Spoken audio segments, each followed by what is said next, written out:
नमस्कार, आप सभी का स्वागत है हमारे channel from my book shelf में। आज की कहानी है मुंशी प्रेमचंद की दो बहनें। कहानी सुनने से पहले चैनल को सब्सक्राइब करें, वीडियो को लाइक करें। तो शुरू करते हैं कहानी।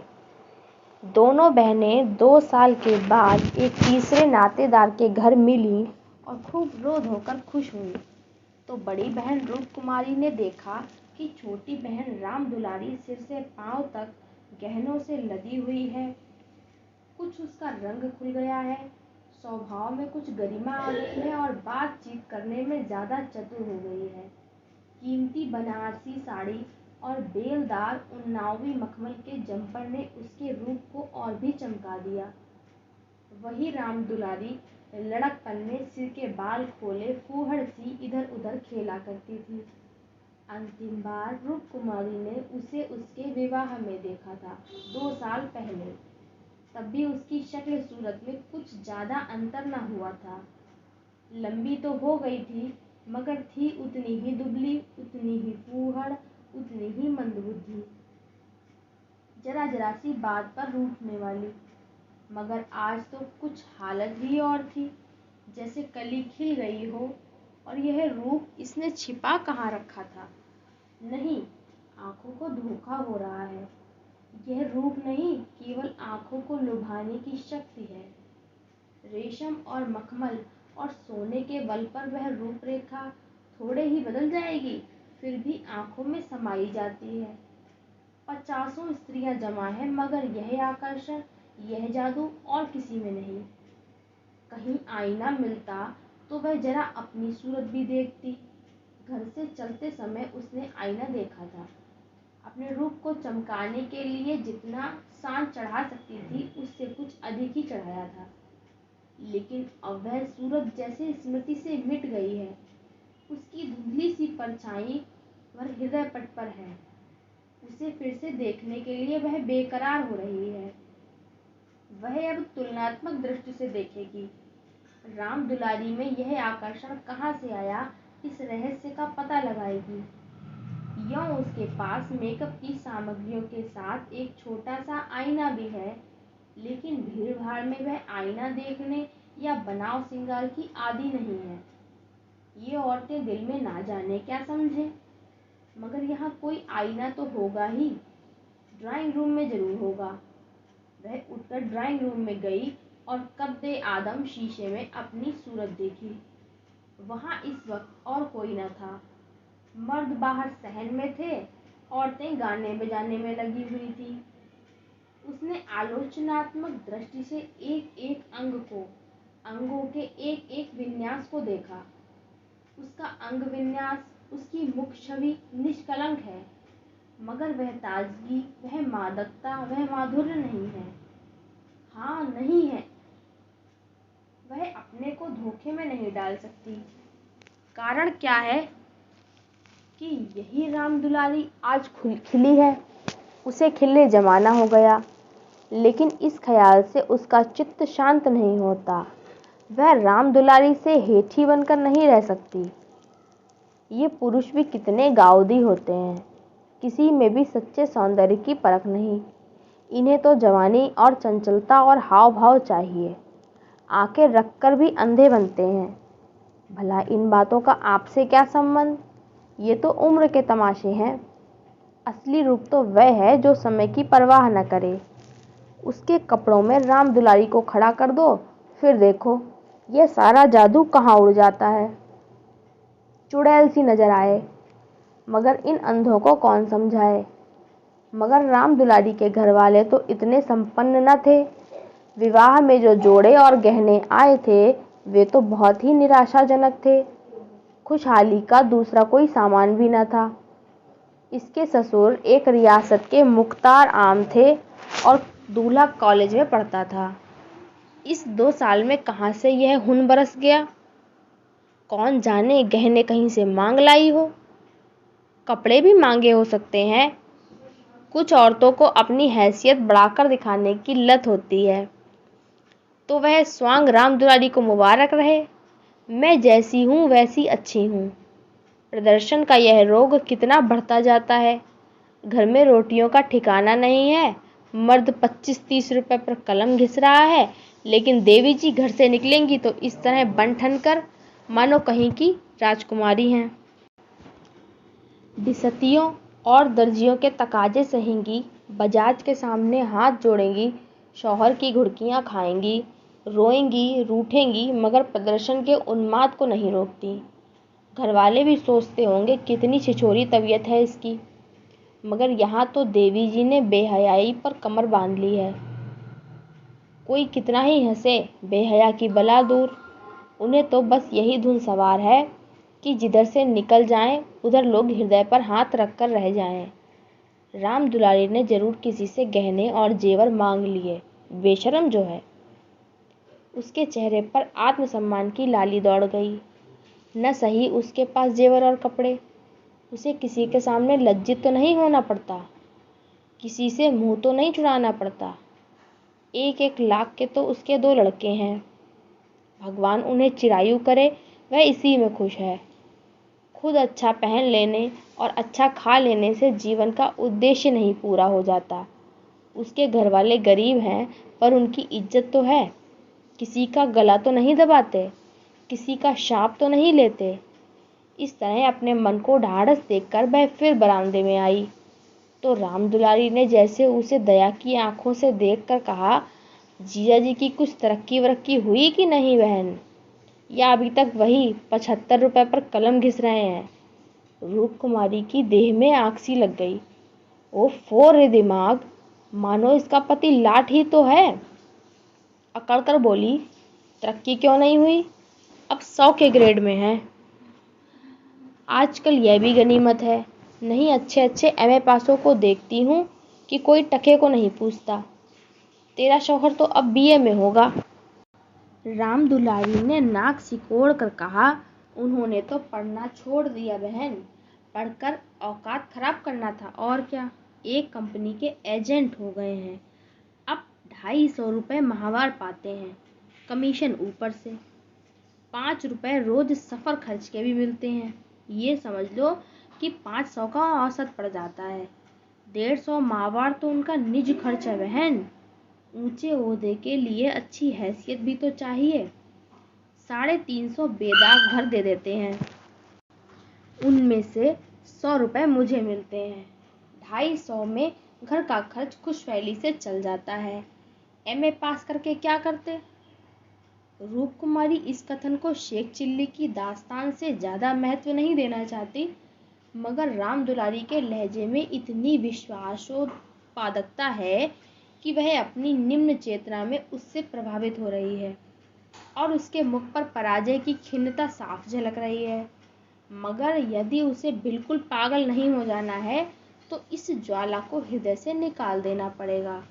जिरह करके अपने मन को विश्वास दिलाना पड़ेगा कि इसके काव्य में 1/4 से ज़्यादा सत्य नहीं है। 1/4 तक वह सह सकती है, इससे ज़्यादा उससे ना सहा जाएगा। इसके साथ ही उसके दिल में धड़कन भी है कि कहीं ये कथा सत्य निकली तो वह राम दुलारी को कैसे मुंह दिखाएगी। उसे भय है कि कहीं उसकी आंखों से आंसू न निकल पड़े। कहाँ 75 और कहाँ 500। इतनी बड़ी रकम आत्मा की हत्या करके भी क्यों न मिले, फिर भी रूप कुमारी के लिए असह्य है। आत्मा का मूल्य अधिक से अधिक 100 रुपये हो सकता है, 500 किसी हालत में भी नहीं। उसने परिहास के भाव से पूछा, जब एजेंटी में इतना वेतन और भत्ता मिलता है तो ये सारे कॉलेज बंद क्यों नहीं हो जाते। हजारों लड़के क्यों अपनी जिंदगी खराब करते हैं। राम दुलारी बहन के खिसियानेपन का आनंद उठाती हुई बोली, बहन तुम यहाँ भूल कर रही हो। एमए तो सभी पास हो सकते हैं, मगर एजेंटी विरले ही किसी को आती है। यह तो ईश्वर की देन है, कोई जिंदगी भर पढ़ता रहे, मगर यह जरूरी नहीं कि वह अच्छा एजेंट भी हो जाए। रुपए पैदा करना दूसरी बात है, आलिम फाजिल हो जाना दूसरी बात। अपने माल की श्रेष्ठता का विश्वास पैदा कर देना, ये दिल में जमा देना कि इससे सस्ता और टिकाऊ माल बाजार में मिल ही नहीं सकता, आसान काम नहीं है। एक से एक घाघों से उनका साबका पड़ता है। बड़े बड़े राजाओं और रईसों का मत फेरना पड़ता है, तब जाके कहीं माल बिकता है। मामूली आदमी तो राजाओं और नवाबों के सामने ही ना जा सके, पहुंच ही ना हो, और किसी तरह पहुंच भी जाए तो जवान ना खुले। पहले पहले तो इन्हें भी झिझक हुई थी, मगर अब तो इस सागर के मगर हैं। अगले साल तरक्की होने वाली है। रूप कुमारी की धमनियों में रक्त की गति जैसे बंद हुई जा रही है। निर्दयी आकाश गिर क्यों नहीं पड़ता, पाषाण हृदया धरती फट क्यों नहीं जाती। यह कहाँ का न्याय है कि रूप कुमारी जो रूपवती है, तमीजदार है, सुघड़ है, पति पर जान देती है, बच्चों को प्राणों से ज्यादा चाहती है, थोड़े में गृहस्थी को इतने अच्छे ढंग से चलाती है, उसकी तो यह दुर्गति। और यह घमंडिन, बदतमीज, बिलासिनी, चंचल, मुंहफट छोकरी जो अभी तक सिर खोले घूमा करती थी, रानी बन जाए। मगर उसे अब भी कुछ आशा बाकी थी। शायद आगे चलकर उसके चित्त की शांति का कोई मार्ग निकल आए। उसी परिहास के स्वर में बोली, तब तो शायद 1000 मिलने लगे। 1000 तो नहीं, पर 600 में संदेह नहीं। कोई आंखों का अंधा मालिक फंस गया होगा। व्यापारी आंखों के अंधे नहीं होते दीदी, उनकी आंखें हमारी तुम्हारी आंखों से कहीं तेज होती हैं। जब तुम उन्हें 6000 कमा कर दो, तब कहीं 600 मिले। जो सारी दुनिया को चराए, उसे कौन बेवकूफ बनाएगा। परिहास से काम न चलते देखकर रूप कुमारी ने अपमान का अस्त्र निकाला। मैं तो इसे बहुत अच्छा पेशा नहीं समझती। सारे दिन झूठ के तूमार बांधो, यह तो ठग विद्या है। राम दुलारी जोर से हंसी। बहन पर उसने पूरी विजय पाई थी। इस तरह तो जितने वकील बैरिस्टर हैं सभी ठग विद्या करते हैं। अपने मुवक्किल के फायदे के लिए उन्हें क्या नहीं करना पड़ता। झूठी शहादतें तक बनानी पड़ती हैं। मगर उन्हीं वकीलों और बैरिस्टरों को हम अपना लीडर कहते हैं। उन्हें अपनी कौमी सभाओं का प्रधान बनाते हैं, उनकी गाड़ियां खींचते हैं, उन पर फूलों और अशर्फियों की वर्षा करते हैं, उनके नाम से सड़कें और प्रतिमाएं, संस्थाएं बनाते हैं। आजकल दुनिया पैसा देखती है। आजकल ही क्यों, हमेशा से धन की यही महिमा रही है। पैसे कैसे आए यह कोई नहीं देखता। जो पैसे वाला है उसी की पूजा होती है। जो अभागे हैं, अयोग्य हैं या भीरू हैं, वे आत्मा और सदाचार की दुहाई देकर अपने आंसू पोंछते हैं। नहीं, आत्मा और सदाचार को कौन पूछता है। रूप कुमारी खामोश हो गई। अब उसे यह सत्य उसकी सारी वेदनाओं के साथ स्वीकार करना पड़ेगा कि राम दुलारी सबसे ज्यादा भाग्यवान है। इससे अब त्राण नहीं। परिहास या अनादर से वह अपनी तंगदिली का प्रमाण देने के सिवा और क्या पाएगी। उसे किसी बहाने से राम दुलारी के घर जाकर असलियत की छानबीन करनी पड़ेगी। अगर राम दुलारी वास्तव में लक्ष्मी का वरदान पा गई है, तो रूप कुमारी अपनी किस्मत थोप कर बैठ रहेगी। समझ लेगी कि दुनिया में कहीं न्याय नहीं है, कहीं ईमानदारी की पूछ नहीं है। मगर क्या सचमुच उसे इस विचार से संतोष होगा। यहाँ कौन ईमानदार है, वही जिसे बेईमानी करने का अवसर नहीं है, और न इतनी बुद्धि या मनोबल है कि वह अवसर पैदा कर ले। उसके पति 75 रुपए कमाते हैं, पर क्या 10-20 रुपए और ऊपर से मिल जाए तो वह खुश होकर न ले लेंगे। उनकी ईमानदारी और सत्यवादिता उसी समय तक है जब तक अवसर नहीं मिलता। जिस दिन मौका मिला, सारी सत्यवादिता धरी रह जाएगी। और क्या रूप कुमारी में इतना नैतिक बल है कि वह अपने पति को हराम का माल हजम करने से रोक दे। रोकना तो दूर की बात है, वह प्रसन्न होगी, शायद पतिदेव की पीठ ठोकेगी। अभी उनके दफ्तर से आने के समय वह मन मारे बैठी रहती है। तब वह द्वार पर खड़ी होकर उनकी बाट जोहेगी, और ज्यों ही वह घर में आएंगे उनकी जेबों की तलाशी लेगी। आंगन में गाना बजाना हो रहा था। राम दुलारी उमंग के साथ गा रही थी, और रूप कुमारी वहीं बरामदे में उदास बैठी हुई थी। ना जाने क्यों उसके सिर में दर्द होने लगा था। कोई गाए कोई नाचे, उससे प्रयोजन नहीं। वह तो अभागिन है, रोने के लिए पैदा की गई है। 9 बजे रात को मेहमान रुखसत होने लगे। रूप कुमारी भी उठी, एक्का मंगवाने जा रही थी कि राम दुलारी ने कहा, एक्का मंगवा कर क्या करोगी बहन। मुझे लेने के लिए कार आती होगी। चलो 2-4 दिन मेरे यहाँ ठहरो, फिर चली जाना। मैं जिया जी को कहला भेजूंगी तुम्हारा इंतजार न करें। क्या रात भर भी न ठहरोगी? नहीं। अच्छा बताओ कब आओगी, मैं सवारी भेज दूंगी। मैं खुद कहला भेजूंगी। तुम्हें याद न रहेगी, साल भर हो गया, भूल कर भी याद न किया। मैं इसी इंतजार में थी कि दीदी बुलावे तो चलूं। एक ही शहर में रहते हैं, फिर भी इतनी दूर कि साल भर गुजर जाए और मुलाकात तक न हो। रूप कुमारी इसके सिवा और क्या कहे कि घर के कामों से छुट्टी नहीं मिलती। कई बार उसने इरादा किया कि दुलारी को बुलाए, मगर अवसर ही न मिला। सहसा दुलारी के पति मिस्टर गुरुसेवक ने आकर बड़ी साली को सलाम किया। बिल्कुल अंग्रेजी सजधज, मुंह में चुरुट, कलाई पर सोने की घड़ी, आंखों पर सुनहरी ऐनक, जैसे कोई सिविलियन हो। चेहरे से जहानत और शराफत बरस रही थी। वह इतना रूपवान और सजीला है, रूप कुमारी को अनुमान न था। कपड़े जैसे उसकी देह पर खिल रहे थे। आशीर्वाद देकर बोली, आज यहाँ ना आती तो मुझसे मुलाकात क्यों होती? गुरुसेवक हंसकर बोला, ये उल्टी शिकायत। क्यों ना हो, कभी आपने बुलाया और मैं न गया? मैं नहीं जानती थी कि तुम अपने को मेहमान समझते हो, वह भी तो तुम्हारा ही घर है। राम दुलारी देख रही थी कि मन में उससे ईर्ष्या रखते हुए भी वह कितनी वाणी मधुर, कितनी स्निग्ध, कितनी अनुग्रह प्रार्थनी होती जा रही है। गुरुसेवक ने उदार मन से कहा, हाँ अब मान गया भाभी साहब, बेशक मेरी गलती है। इस दृष्टि से मैंने विचार नहीं किया था, मगर आज तो मेरे घर रहिए। नहीं, आज बिल्कुल अवकाश नहीं है, फिर कभी आऊंगी। लड़के घबरा रहे होंगे। राम दुलारी बोली, मैं कितना कह के हार गई, मानती ही नहीं। दोनों बहनें कार की पिछली सीट पर बैठी। गुरुसेवक ड्राइव करता हुआ चला। जरा देर में उसका मकान आ गया। राम दुलारी ने फिर बहन से उतरने के लिए आग्रह किया, पर वह न मानी। लड़के घबरा रहे होंगे। आखिर राम दुलारी ने उससे गले मिलकर अंदर चली गई। गुरुसेवक ने कार बढ़ाई। रूप कुमारी ने उड़ती हुई निगाह से राम दुलारी का मकान देखा और वह ठोस सत्य एक शलाका की भांति उसके कलेजे में चुभ गया। कुछ दूर जाकर गुरुसेवक बोला, भाभी मैंने तो अपने लिए अच्छा रास्ता निकाल लिया। अगर 2-4 साल इसी तरह काम करता रहा तो आदमी बन जाऊंगा। रूप कुमारी ने सहानुभूति के साथ कहा, राम दुलारी ने मुझसे बताया था, भगवान करे जहाँ रहो खुश रहो, मगर जरा हाथ पैर संभाल के रहना।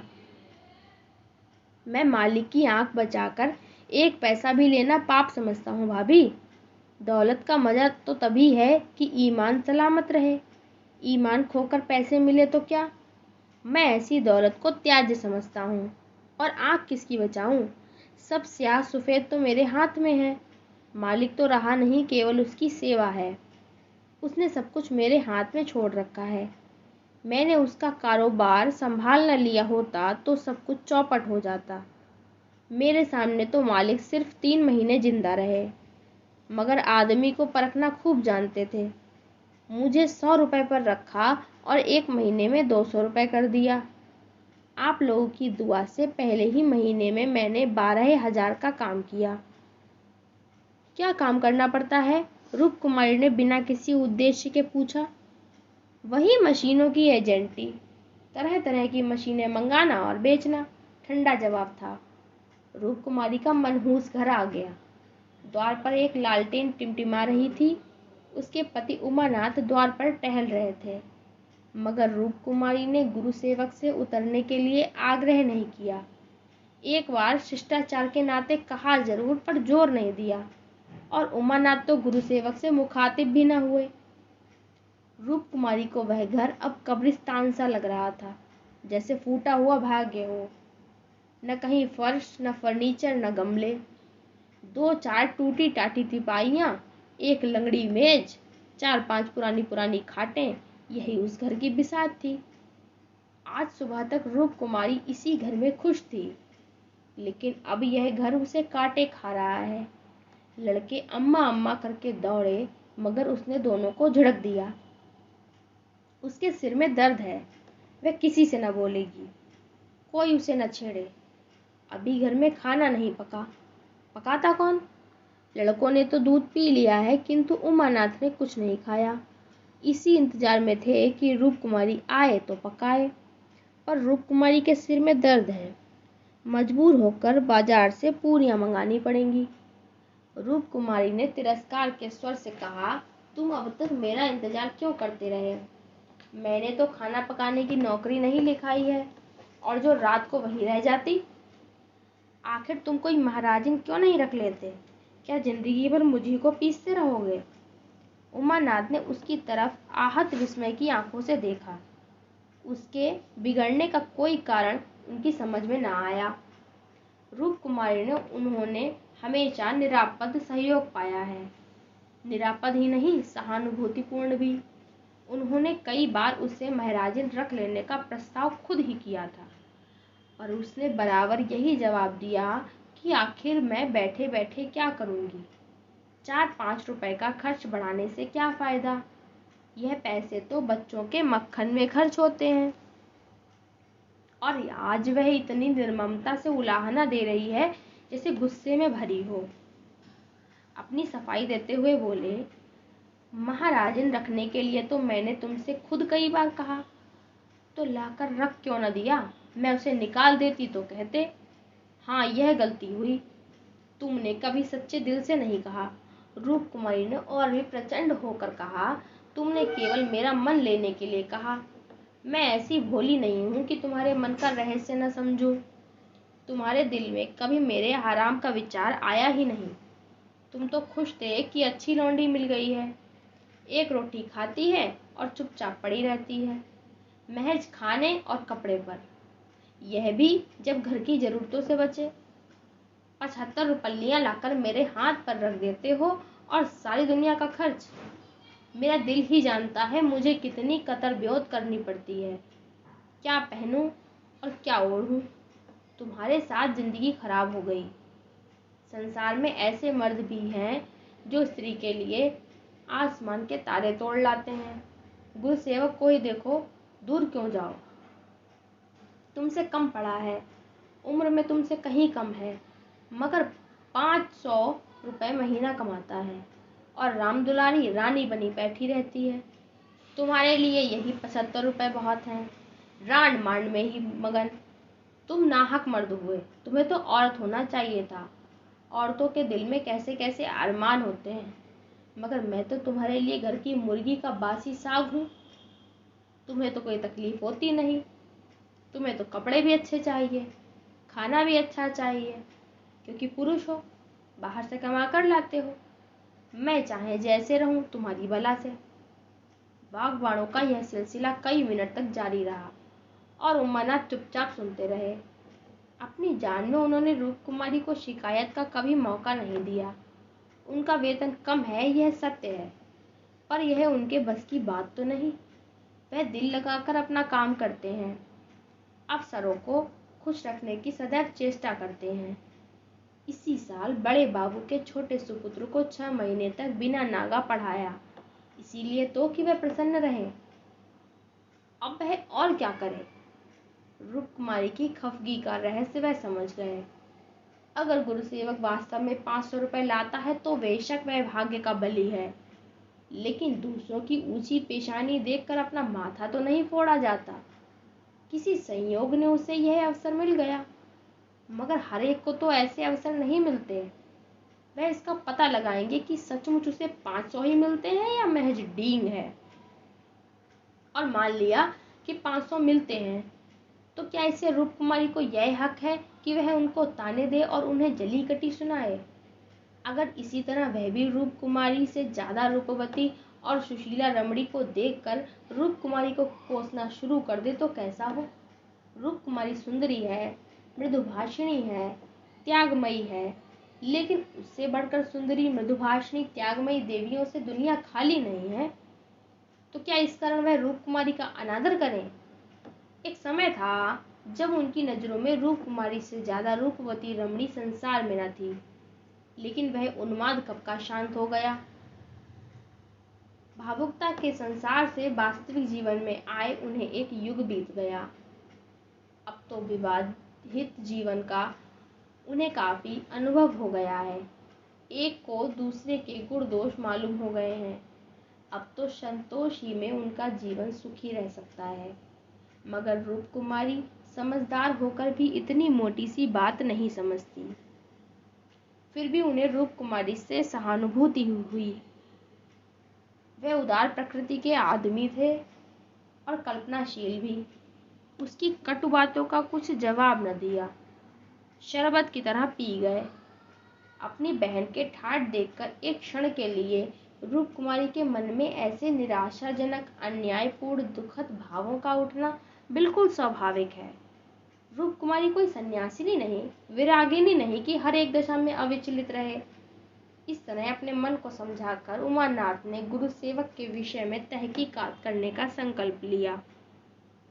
एक सप्ताह तक रूप कुमारी मानसिक अशांति की दशा में रही। बात बात पर झुंझलाती, लड़कों को डांटती, पति को कोसती, अपने नसीबों को रोती। घर का काम तो करना ही पड़ता था, लेकिन अब इस काम में उसे आनंद न आता था। बेगार सी टालती थी।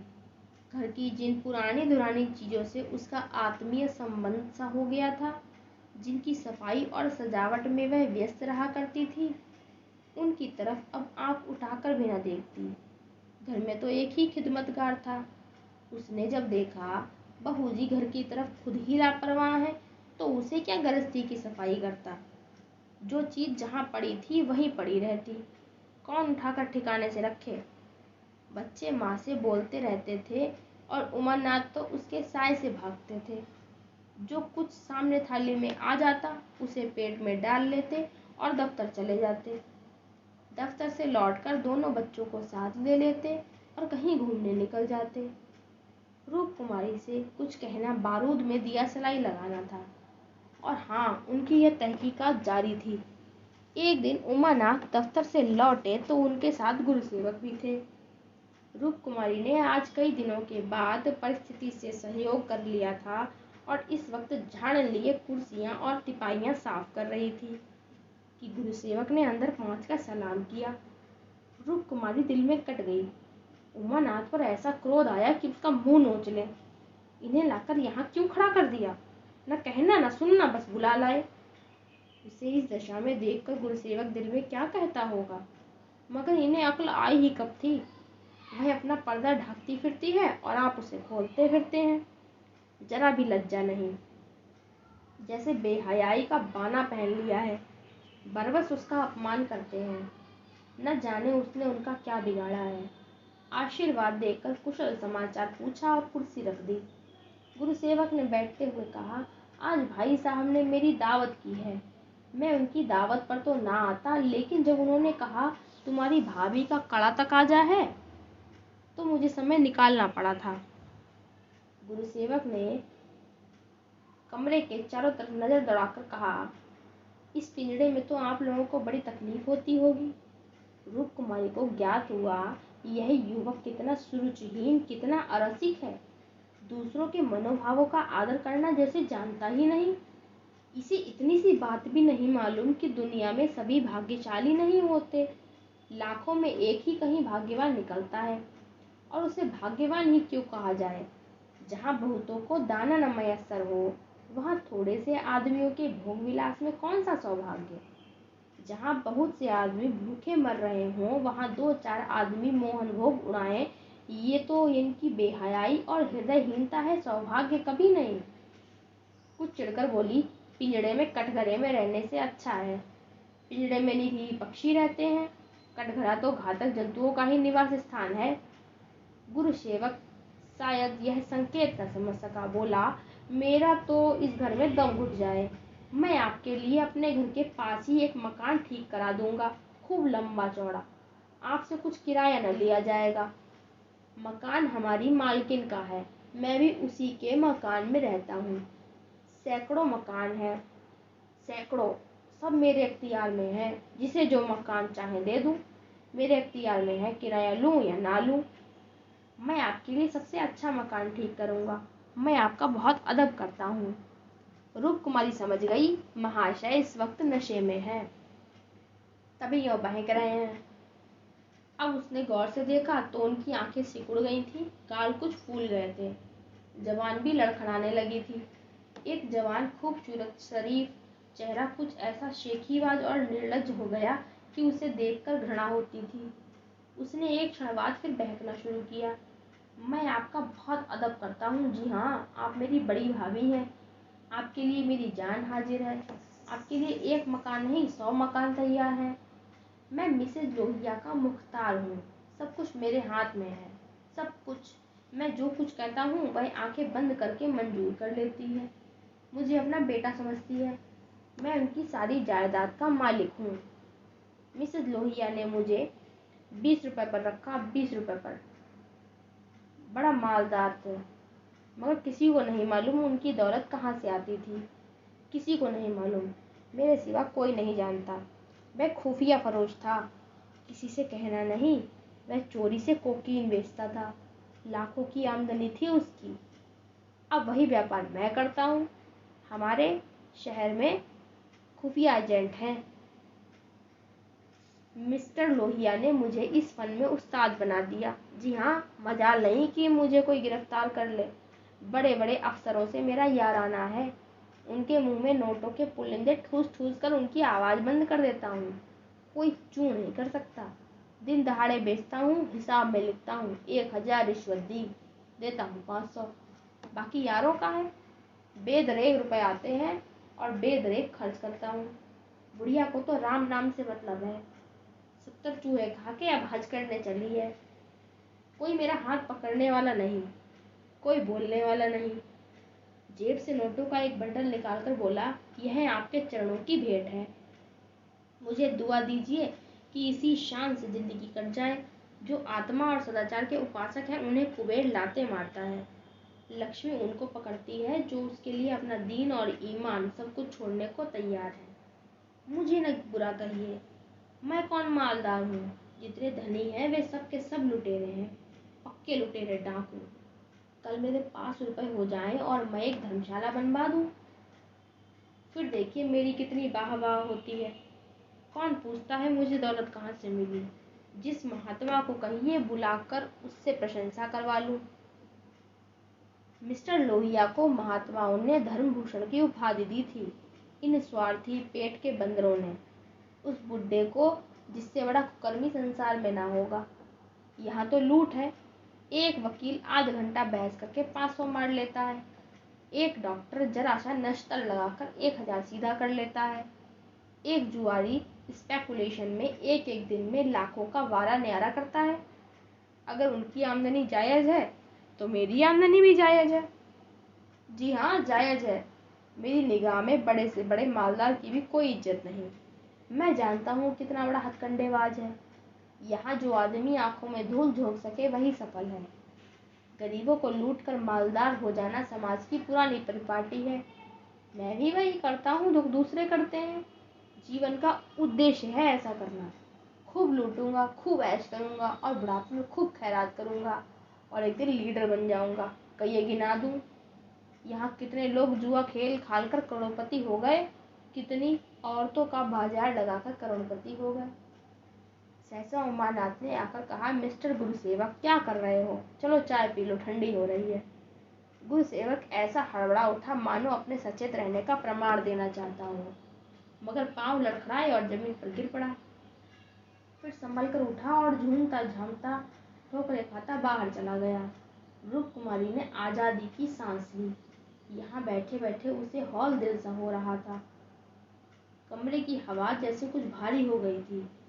जो प्रेरणाएं कई दिन से अच्छे अच्छे मनोहर रूप भरकर उसके मन में आ रही थी, आज उसे उनका असली बीभत्स घिनावना रूप नजर आया। जिस त्याग सादगी और साधुता के वातावरण में अब तक उसकी जिंदगी गुजरी थी, उसमें इस तरह के दांव पेच छल कपट और पतित स्वार्थ का घुसना बिल्कुल ऐसा ही था जैसे किसी बाग में सांडों का झुंड घुस आए। इन दामों में वह दुनिया की सारी दौलत और सारा ऐश खरीदने को भी तैयार न हो सकती थी। नहीं, अब राम दुलारी के भाग्य से अपने भाग्य का बदला न करेगी। वह अपने हाल में खुश है। राम दुलारी पर उसे दया आई, जो भोग विलास की धुन और अमीर कहलाने के मुंह में अपनी आत्मा का सर्वनाश कर रही है। मगर वह बेचारी भी क्या करे, और गुरु सेवक का भी क्या दोष है। जिस समाज में दौलत खुजती है, वहां मनुष्य का मोल उसके बैंक अकाउंट और टीम टाम से आंका जाता है। जहां पग पग पर प्रलोभनों का जाल बिछा है और समाज की कुव्यवस्था आदमी में ईर्ष्या, द्वेष, अपहरण और नीचता के भावों को उकसाती और उभारती रहती है। गुरु सेवक और राम दुलारी उस जाल में फंस जाएं, उस प्रवाह में बह जाएं तो कोई अचरज नहीं है। उसी वक्त उमानाथ ने आकर कहा, गुरु सेवक यहाँ बैठा बैठा क्या बहक रहा था? मैंने तो उसे विदा कर दिया। जी डरता था कहीं पुलिस उसके पीछे न लगी हो, नहीं तो मैं भी गेहूं के साथ घुन की तरह पीस दिया जाऊं। रामकुमारी ने क्षमा प्रार्थी नेत्रों से उन्हें देखकर जवाब दिया, वही अपनी खुफिया फरोशी की डींग मार रहा था। मुझे भी मिसेज लोहिया से मिलने को कह गया। जी नहीं, आप अपनी क्लर्की जाइए, इसी में हमारा कल्याण है। मगर क्लर्की में वह ऐश कहाँ? क्यों ना साल भर छुट्टी लेकर जरा उस दुनिया की भी सैर करूं। मुझे अब उस ऐश का मोह नहीं रहा। दिल से कहती हो? सच्चे दिल से। उमानाथ 1 मिनट तक चुप रहने के बाद फिर बोले, मैं आकर तुमसे यह वृत्तांत कहता तो तुम्हें विश्वास आता या नहीं? सच कहना। कभी नहीं। मैं तो कल्पना ही नहीं कर सकती कि अपने स्वार्थ के लिए कोई आदमी दुनिया को विष खिला सकता है। मुझे सारा हाल पुलिस के सब इंस्पेक्टर से मालूम हो गया था। मैंने उसे खूब शराब पिला दी थी कि नशे में बहकेगा जरूर और सब कुछ उगल देगा। ललचाता तो तुम्हारा जी भी था। हाँ, ललचाता तो था, अब और भी ललच रहा है। मगर ऐश करने के लिए जिस हुनर की जरूरत है वह कहाँ से लाऊंगा? ईश्वर न करे वह हुनर तुम में आए। मुझे तो उस बेचारे पर तरस आती है। मालूम नहीं खैरियत से घर पहुंच गया होगा या नहीं। उसकी कार थी, कोई चिंता नहीं। रूप कुमारी एक क्षण जमीन की तरफ ताकती रही, फिर बोली, तुम मुझे दुलारी के घर पहुंचा दो। अभी शायद मैं उसकी कुछ मदद कर सकूं। जिस बाग की वह सैर कर रही है, उसके चारों ओर निशाचर घात लगाए बैठे हैं। शायद मैं उसे बचा सकूं। उमानाथ ने देखा उसकी छवि कितनी दया पुलकित हो उठी है। ये थी आज की कहानी, 2 बहनें। आशा करती हूँ आपको सुनकर अच्छी लगी होगी। कहानी कैसी लगी कमेंट में ज़रूर बताइएगा। वीडियो को लाइक करें और चैनल को सब्सक्राइब करें। धन्यवाद। I'll make it happen with some work and belief. Know what I want, so I'll take it on.